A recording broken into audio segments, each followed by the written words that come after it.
Hi! In front of me is HUAWEI Nova Y70, and today I would like to show you how you can block app notifications from apps of your choosing on this smartphone.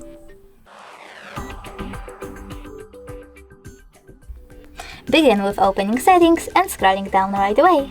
Notice notifications and click on Manage All. After that, just tap on the switcher next to an app from which you want to block notifications from, like Calendar. As you can see, all notifications from Calendar are now disabled. If you want to enable them, just click on the same switcher, but you can always click on the back button. Tap on one of your apps from here and manage notifications by tapping on this switcher next to Allow Notifications. Thanks so much for watching. If you enjoyed this video, leave a like, comment and subscribe. Bye!